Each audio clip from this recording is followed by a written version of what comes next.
So today, Saladin Mustafi joins me for a second time. Saladin, welcome back to the podcast. Yeah, it's good to be back, Jamie. So it's been fun in the first time. Now I hope now we'll have a good time together. Yes, of course. Absolutely. Well, this time you return as a champion. So congratulations on Shkendija. Obviously, you're the goalkeeper coach at the club on winning the division. Yeah, thank you very much. It's been I don't know. It's been a great, difficult, but great journey in the end. For me as a young coach to be champion in this age that I have, so it's I don't know. I'm still in the clouds. How can I say? It's no, Yeah, it doesn't. It still hasn't gotten to me that I've become a champion, but it's a very good feeling. Thank you very much for the congrats. Yeah. no worries. So obviously, people may or may not know you were a former player yourself, and now, as you just mentioned, you're in the coaching game. You're at Shkendija. So could you just give everyone like an idea as to who you played for and what your journey in football was? So I've started as a kid in Renova. The club it doesn't exist now, unfortunately. It broke down, and then from there I went in another club. It's a small club from our city. It's Tetex as a goalkeeper, and then in the end I joined Shkendija. I was in Shkupi for 6 months as a loan, but now in Shkendija I didn't get to play too much. So that's why when I decided to transition into the coaching world. But as a player, I was in Renova, I was in Tetex, and I was in Shkendija, and 6 months as loan in Shkupi. So my career is that I have played for 2 years in the first league, then in the second league, and with Shkendija I didn't have the chance too much to play because it's very high club with very high ambitions, and it's difficult, to have some adventures with the goalkeeper. But now I say thank God, I've become a coach. After 2 years in the academy, was I joined the first team, and now from 3.5 years, I'm the goalkeeper coach of the first team of Shkandija. So all in all, that's my story in short terms here. So you've obviously been in North Macedonia now for years, and when I was doing the research, I looked at obviously because you've won the league. I looked at there's now less teams, but there's now more teams in the division than 2019, but you play less games. Is there a reason as to why? Uh, Earlier we played in 4 rounds, Hmm. and we had 10 teams in the league. So now we have 3 rounds with 12 teams. But again, from next season it will be again not this one, I think, but after the 26, 27, I think is going to be again with 10 teams and with 4 rounds of playing between each other. So we play each team 2 times. Okay. I think 4 times. Sorry, four Okay. times because now we play 3 times. We play one home, one away, and then it's a draw. If you are first place, you play with the seventh place. If you finish in the second round, and that's how it goes. But now we have 12 teams, but now it's gonna be 4 teams who will be relegated, and the first league will be with 10 teams. So it's not that we have less matches with 10 teams. With 10 teams, we have more matches than with 12 because we have 4 rounds instead of 3. I always say that Eastern Europe, because obviously Macedonia is there, right? I always think that it is a gem because now you're playing in the Champions League. And could you talk to us about that? Could you talk to us about the upcoming pre-season as well? So Shkandija has played in some serious seasons in the Champions League. We reached the third round, I think in 17-18 or 18-19 it was. We reached the third round of qualification, and we were relegated from Red Bull Salzburg, and we were in the playoffs of Europa League 3 times. Unfortunately, Conference League didn't exist in that time, so we couldn't enter the group stage. So we lost from Ghent in the Europa League playoffs. We lost from AC Milan, and we lost from Rosenborg in the playoffs, unfortunately. But we hope this season is going to be better, and in the end, Shkandija to qualify for the Europa League or Conference group stage, because Champions League is very, very, very difficult. So I think we played against Tottenham, Yeah. but I think it was in Europe or Conference League. So when you come to face those kind of teams, it's very difficult, for us as a country and as a club to handle so so much teams that are so much higher than us. So tomorrow we start with the preseason, and we're gonna have almost a month and some days to prepare for the upcoming match, and it's a lot of work now. We're gonna have 2 trainings a day, and it's gonna be the weather is hot, and it's gonna be very very high intensity training sessions to prepare the players for the upcoming matches, because it's not gonna be easy. Whichever teams will play against us is gonna be really good level, and it's gonna be a good football, I think. For sure. But obviously now with the Conference League, I suppose it gives every club another opportunity. So as you mentioned to me before, if you were to lose in the next round, you'd drop down into the Europa League. Could you just explain that to people? So there is still a very good opportunity that you can reach the group stages or the league phase. So yes, if we pass the first round of Champions League to go into the second, then we secure the third round of Europa League and the playoff of Conference League. And now, if we lose in the first round, we go directly to second round Conference League. And as it goes, so if we pass even the second round of Champions League, then we go into playoffs of Europa League, and we secure the group stage of the Conference League. So that's how it goes. So if you pass one round in Champions League, you get 2 rounds ahead in the Conference League and 1 round ahead in the Europa League. So that's how it goes usually for us. But we hope to pass as much as possible in the Champions League. Of course. Obviously, yeah. And yeah. there's such a competitive nature. I think it was like 8 teams or 7 teams qualified in England for European competitions. And do you think there is a disadvantage for teams in Macedonia, in Romania, in Cyprus, and smaller nations where I suppose less teams are given a go at having a go in Europe? Yes. It's very difficult, because only first place from our league goes into Champions League, and the second, third place go into Conference League, and the cup winner goes into Conference League. And now to have 8 teams to fight for the Champions League places is difficult for other teams. It's Premier League after all. There might be surprises, but it's very rare. Usually they kind of win the matches only with their presence, because it's Premier League, so it's Serie A or La Liga, so these are Bundesliga. These are very very higher than us. So we always look up to them to advance our football.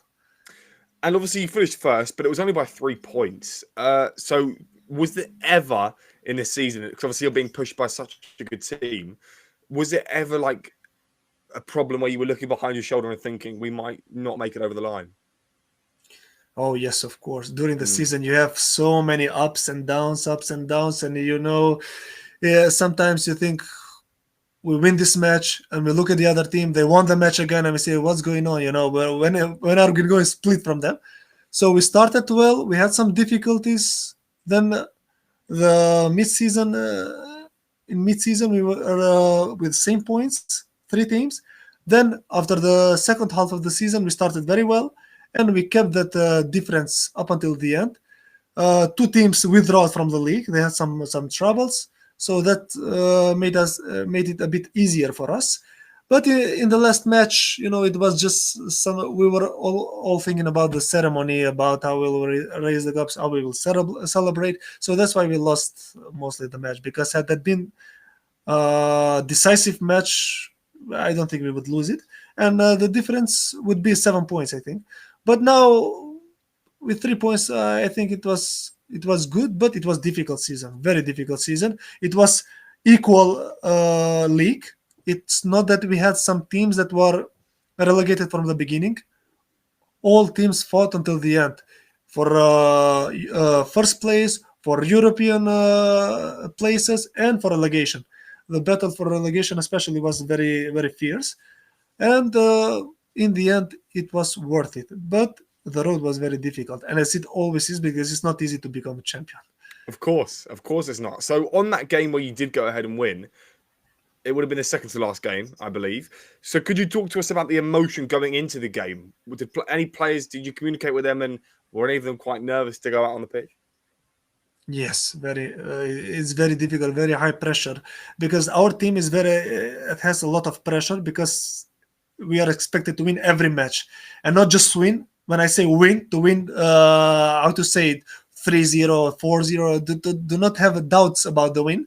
So it was difficult because last year we had a very bad experience with the last match where it was supposed to decide the champion. We lost 0-2 at our home ground, so we were fearing the repetition of the same. But we got serious. We saw the players were very serious, very decided to win and to become champions. We as a coaching staff, we were very motivating, very calm. Although you can feel the tension in the air, so it's not easy. Everyone knows the stakes that are high, but that's football, and you have to deal with the pressure. It was difficult. The players were in huge pressure by themselves, in huge mental stress, but we overcame it. We were leading 2-0 with Robotniczki. We conceded a goal, and it was very, very long, 30 minutes, maybe the longest in my life. So I drank a pack of magnesium, and I will put it somewhere just to remind myself that in halftime in this match that was decisive for the champions, I took this magnesium just to calm me down. So I remember most of the moments that we had in that period. Yeah. So I always think, though, because obviously players are the ones playing the game, right? The players are the ones that are going to go for the most part and win the game. But it is still a big scenario for the coaches, for you. So for yourself, how do you not allow your emotions to get into the players' heads? So you're just as nervous as them, right? And when they come and talk to you, you need to have that steady mind, and you're the one that needs to go and calm them down. Yes, of course. Yes, because when you are in the field as a player, you can do something, and the game takes you on, and you don't think much about the stress about what's going to happen. And you, as a coach, you have to stand still and watch the game, and you cannot do absolutely anything with your physique. So you just have to lead them, to tell them, to motivate them, to calm them down, and you have to be cold-blooded, because if you let emotions overrun you, is you won't have a clear judgment. So I try to calm myself down as much as possible. Usually, before the match start, when we are in a dressing room after the warm-up, I only sit and think to myself, have I done everything that I could done? So I did the training part, I did the analysis, I motivated the goalkeeper, I did his warm-up, and now I always say we rely on God, and what's gonna happen is gonna happen. So you cannot do any more. So if I've left something during the week that I haven't done in my maximum, then I have a lot of stress because I'm not clear with myself. If I'm clear with myself with everything that is on my part, then I just calm down. That's football, because it's not like you're gonna win every match. Sometimes you're gonna lose, sometimes you're gonna draw, but you have to be clear with yourself. That's the best that I can say. For sure. And obviously, as I said before, I don't think as fans we see the emotion that the managers can have on a game as well. In terms of the games in the run up to you winning the title, how many fans turned up? I'm presuming there would have been quite a few. Oh, we have a lot of fans. Shkendija is the club with the most fans in this league. But we had a problem in one match, and they banned the fans for 5 matches. 5 matches at home ground without fans. So we are not used to play in such an empty stadium. And in the last match, the federation allowed us for the fans to come back, and it was a very good atmosphere. It was very good, although the match wasn't decisive to say, but in the end everyone was anticipating, because for 4 years we hadn't become champions, and for Shkendija it's a long time to not become champions, because we are always aiming for the champion. We are always aiming for first place. The ambitions are very, very high in this club, always the request, and that's why I enjoy and I love being in this club, because it makes you always be on top of your game. So there is no easy day here. So every day you have to give your best, give your best, give your best, watch out, give your best, and that's what keeps you on bay every day, and makes you become a better coach, a better person, a stronger character, because it takes a lot of courage and strong character to withhold all that pressure and to not succumb to it and to become overrun with emotions and to ruin everything. So I think we have a huge number of fans, especially in social media and everywhere we go, especially Albanians. With I think it was 2 years ago, we went in Switzerland to play a friendly match, and we broke the record of that stadium of FC Will with 5,500 fans, and all of them were in red and black, like Albanian fans coming, because we have a lot of people from here living in Switzerland and in Germany, and people from all over the place came to watch Shkendija. So Shkendija, it's, how can I say, sacred for the people of, especially for Albanians of North Macedonia. So it was a good number of fans. Although now we are renovating our stadium, that's a very good news. So one part of the stadium is brought down and is being rebuilt again, and now we are expecting even the other parts. And when we play European matches at our home ground in Tetovo, I think it's gonna be huge number of fans. And obviously, in terms of when you go ahead into these games, right? How many fans do come and show up? Because you mentioned that they travel into Europe. So how many come on a home? What's like your average home game attendance? I can say three 3,000 maybe 3 to 5,000 is, I can say, the average, because our stadium collects mostly 14,000, and now there is there was one part was brought down, so usually 3,000, maybe five. That's the average. So In the lo- and when we reach higher levels of European competition, the number grows Yeah. all the time. We have the record of the national stadium in Skopje is 34,000 fans, and it's the record is from Shkendija, the match against Ghent. Oh, okay. That's a good fact Yes, to know. So in the yes. last 15 days where you have been off, I would have thought that's quite a short pre-season, in my opinion. I mean, but obviously you're going into European fixtures. So what have you been doing yourself? Have you even been thinking about returning, or have you just been having time off? To tell the truth, I was just having my time off. I didn't think about anything else. So I was in Switzerland for 5 days just to rest a bit, to visit some family members. And I finished the preseason, because I usually make the plan for the preseason just before starting. So I have 1 month, or we have 1 month and a half. I do everything before. So, and I don't leave anything to coincidence. So I like to deal with every single detail for every single date. When we travel, what we do. When we come back, what we do. When we have free day, what we do. So everything is prepared there. So it takes me a bit time to plan, because it's maybe 30 training sessions, and everyone should correlate to each other. So I don't just do to take care of the load, to not overload the goalkeepers, but to not let them pass in an easy mode. So my preseason is very difficult, very hard. So it's with very high intensity, and I require for the goalkeepers to give their not 100% but 200%.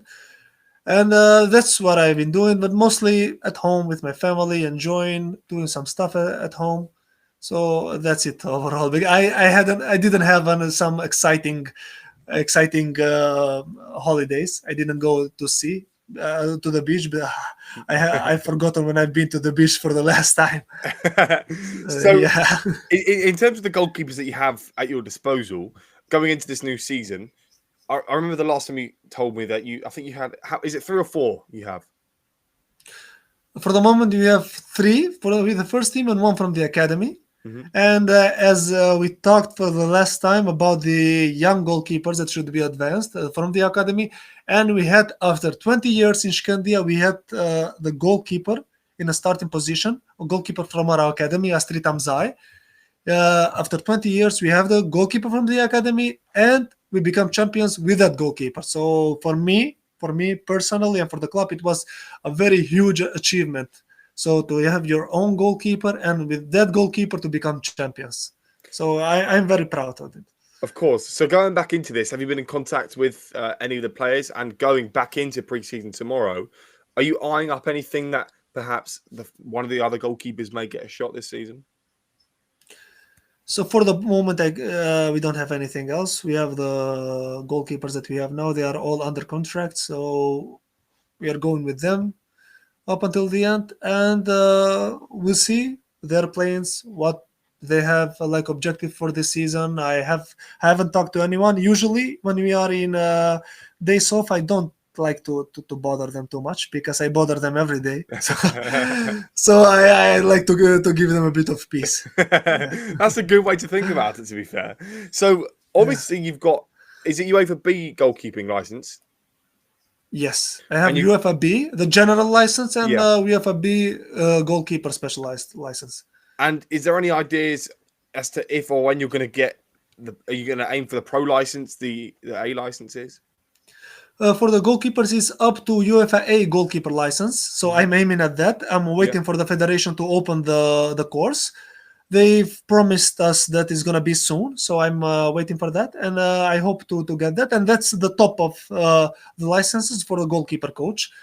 I don't see myself as a head coach or a manager, so I'm not aiming for the pro license. Maybe not now, not in the near future.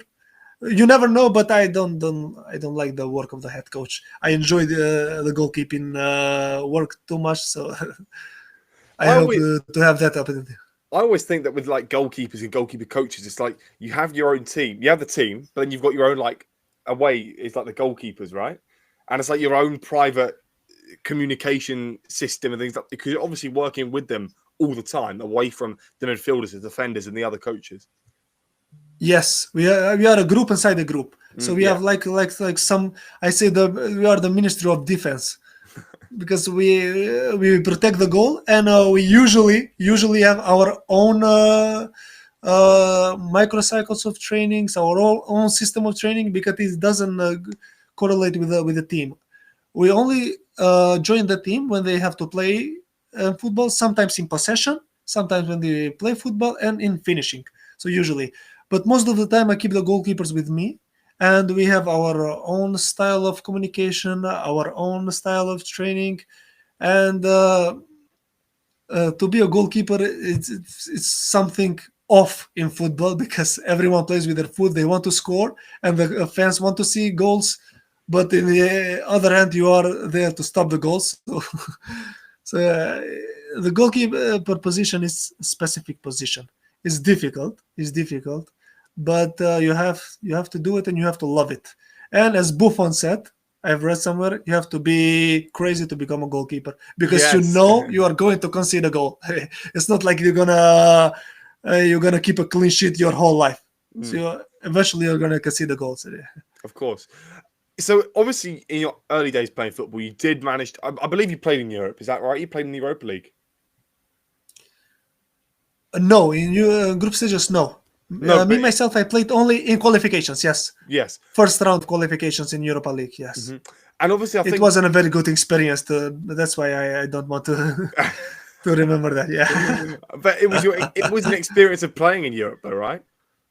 Yeah, yes, of course. Yes, with the emotions are there, you see, you go to foreign countries, you play with teams, and you have to be your best. But I don't remember that period as the best period of my life.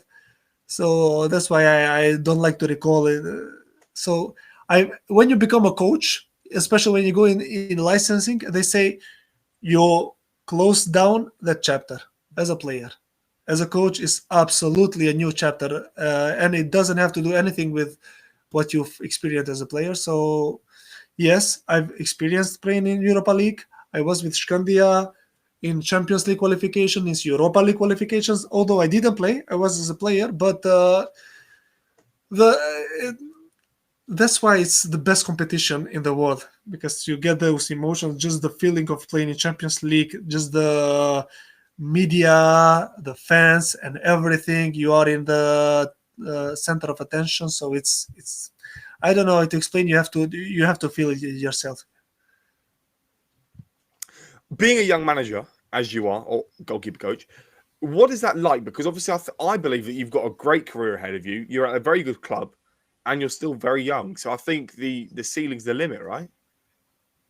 Yes, for me, I think that I am very grateful to the club because they gave me a chance when I was nobody. They believed in my potential and they gave me the chance. So, with 29 years old, I think, or maybe 28, I was 28. Yes, they gave me the chance to be a goalkeeper coach of the first team. So, for 6 months, I was with another goalkeeper coach with my colleague. He wanted me to be part of the first team, and after that he went in another team, so I took over.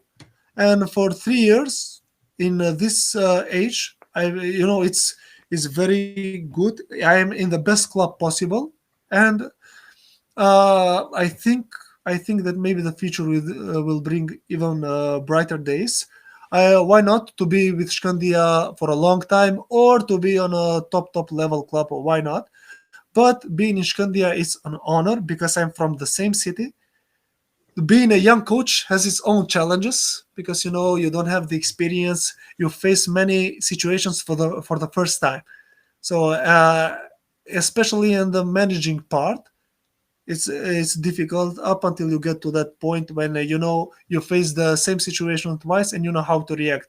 Because when you start in the beginning, you get that impulsive state because you think everyone is against you, everyone is that, and you have to fight with everything. But as years go by and you start to calm down and see things clearly, and even with the training sessions, with the preseason, with some things, when I see my first preseason and when I see my first training sessions and when I see them now, it's a huge difference. Sometimes I say, oh my God, how could I go before the goalkeepers with this training session? But they believe in you. That's the most important. And the way that you transmit your knowledge and that you transmit your philosophy, and if they accept it, is very good. If they believe in you, they will accept it with no doubt. So I have to deal with a goalkeeper who was my colleague and much older than me. He was like 6 years older than me, with a goalkeeper who is my age, with a goalkeeper who was younger than me. So to be you cannot have that arrogant stance against the goalkeepers who are with experience or the other. But with younger goalkeepers, you might have more authority. But with older goalkeepers, you have that more like that friendly relationship. Although I don't like to be authoritarian, I mostly like on that positive part when I want the goalkeeper himself to try to be the best. So it's not that I'm turning my head and he doesn't do the exercises in the best way possible, because I've achieved some kind of level where they think for themselves that they should be better. And I enjoy that because when I see the goalkeepers, they work all the time 200%. There is no training session that they oh, that's gonna be easy. No, they give 100%, and I'm very satisfied with that. And as I said, for the moment, I'm in the best club possible here in the region, and I'm proud of it. It's my hometown club, and to be champion with my hometown club, and to give my best to the club. So, and I'm very grateful that they've given me the opportunity when nobody knew who I was. So, I'm very thankful to be Do honest. you prefer to be a player or a coach? Coach. Yeah, coach, of course. Yeah, I Really? enjoy coaching. I enjoy coaching. Yes, yes, without a doubt. I enjoy every day, and is the best decisions that I've made in my life to become a coach. As Wow. a player, usually I'm not very good in very large groups. So my expertise in the small groups. In small groups, I can give my best. I can manage them. I can, but in large crowds, it's difficult for me to handle that. So that's why I'm grateful to be a goalkeeper coach, because I have a small group, 3 or 4 goalkeepers, and it's more. How can I say? It's more like an intimate relationship with the goalkeepers. It's not that I have entire group and I talk to everybody, but here I talk to everyone face to face all the time. So I enjoy being a coach a lot. Yes, I love it. But I would have thought that if you spoke to Saladin at 6, 7, 8 years old, to be a professional footballer would have been the dream, right? Yes, of course, of course, of course. Not 6, 7 years old. Up until 18 or 19, I Okay. was. When I was younger, it's usually for everyone. Yeah. When you are younger, you think and you believe it that you're going to play in Premier League or La Liga or somewhere. When you grow up a bit, you say maybe some parts of Eastern Europe, some good clubs, in Slovakia, Czech Republic. And when you grow up, you understand that, hey, I'll play first here and then see about the top levels. But i- when I was young, I believed that I will be, say, I don't know, Liverpool goalkeeper or Barcelona goalkeeper. Yeah, I believe that a lot. Yes, and that's what pushed me, like really pushed Of me to, to, course. to, to work hard. Yeah, But am I right in saying you retired at 28? I think it was at 26. Oh, Maybe, okay, so yes. even I think earlier. 26. Do you regret retiring that early? No, no, Really? absolutely no. As I said, it's the best decision I've made. I realized that I'm not going to be a top goalkeeper. Hmm. So why push it when I can try to be a top goalkeeper coach? So in that time, I was in Shkupi, and the captain of the team, he suggested me to go for the license. And from that moment, I realized that maybe I can be a coach. My father is a professor. My grandfather was an imam in the local mosque. So we have that. How could I say that teacher in our blood? Hmm. So I that's why I enjoy it all the time. I love teaching people Well, what obviously, they. go on. No. That's it. I was. So we were obviously we came here today to obviously speak about the journey to winning and to obviously become champions of the Macedonian League. Obviously, we spoke before on the other podcast or on another episode. So, in terms of what's going on last season and going into this season, what is your highlights been, and what do you still want to achieve? Oh, for the last season, I remember that when we started, we lost from FC Noah. They played against Chelsea. Maybe Mm. you've watched that match. Yeah, yeah. So our hope for the season wasn't that good, to be honest. But then as we started slowly, I think I have three matches in my mind Hmm. whenever I think about. It's against Pelister away. It was very cold night, very very cold night. So we went one a night before there. So we won the match and we returned. We were so happy because when you got in the bus, you get warm in there. And I remember, yeah, I remember also the match against Tigvesh away also because we got a red card. The fans were all cursing on us and that, and we scored a goal and we won for 0-1. And I remember that match very well because, especially when you win a match away, it's a very good feeling. Hmm. So and the and I also remember the match before the last one against Rabotnički when we sealed the champions. And what are my expectations? My expectations are a very good European adventure. So we hope to reach as far as possible with our mind on the group stage. So if I reach the group stage with Shkendija, so that would have been my, I don't know, my long dream that I want to realize, because to make it possible for my home uh, town club to get into the group stage, I don't know, it would be very very emotional for me. Of and course. and for my career, I don't know, maybe stay in Shkandija for a long time and make the Shkandija as best as possible, or go to a top club in Asia or in Europe, wherever the next opportunity comes. Yes. So don't mention a club because obviously you'd want to probably play against Madrid or Liverpool, whoever. What region? Yeah. So what country would you want to play in? Or would you want to play in the Champions League or a European competition in the most? I don't know. England is like number one always. So maybe, I don't know, some Slovenian first league. Some I love the Hungarian league, Polish Ekstraklasa. They are some more achievable because although they are very, very difficult to reach. But I don't know. Maybe those kind of places, Scandinavia, maybe. Yes, these are very, very good countries. Not to mention the four top leagues, Premier League, La Liga, Serie A, or Bundesliga, or French league. I don't know. Whole Europe in some short words. Yeah. And obviously, whereas any club grows and grows and grows, and if there is a good European campaign ahead, so let's say let's say the expectation is to get to the third round of the qualifiers, but you end up getting to the group stages or the league phase of the Europa League, right? What is there like a reward for the players? Is there like a party for going that far? Oh, yeah, I can imagine the party that would be. In our city, in whole Albanian-speaking places, because it would be some huge achievement for Shkendija to reach that.